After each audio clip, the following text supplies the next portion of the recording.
Hi guys, good morning. This is Jordan ng Suzuki. So, ang next na review natin yung ating Suzuki JLX na automatic black.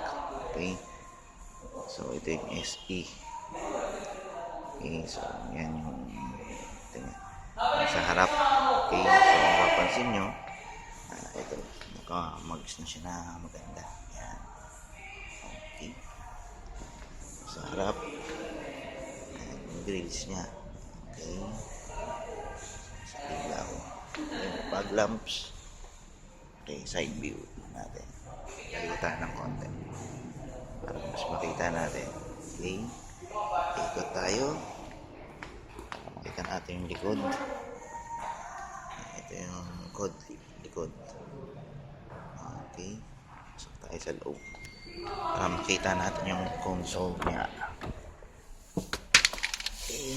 So, ini is a 4-seater na sasakyan na 4x4. Okay. So, ito yung power window niya sa harap. Okay. So, ito naman yung control din sa side mirror niya. Okay. Console. Ito yung mga ano niya. Tachometer sa speedometer. Sayang. Okay. Sayang wala tayong susi para makita natin yung dito. Yan. Okay. So, ito yung head unit. Yan. Okay. CD player. Okay. Yan. AM, FM. Okay. So, ito yung aircon controls. 2-wheel drive, 4-wheel drive, 4-wheel drive L.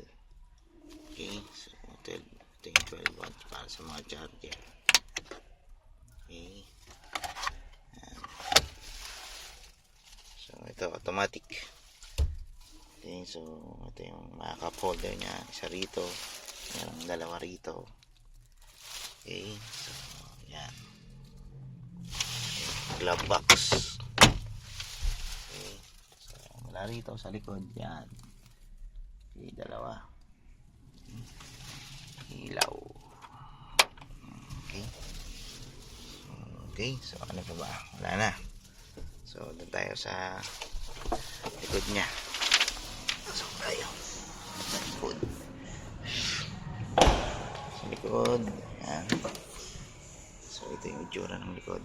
Okay. So, kung isa ka lang or dalawa kayo, may lalagay kayong gusto nyong ilagay na luggage yan. Pwedeng tupiin. Okay. So, yan lang po. Okay. Nagtatapos ang ating mixing review sa ating Suzuki Jimny SE 4x4 na automatic. Okay, so sa mga interesadong bumili or mag-inquire sa unit na to, text nyo lang ako sa number na nasa screen nyo. Okay, and please like us on Facebook, Suzuki Automobile Philippines. Thank you.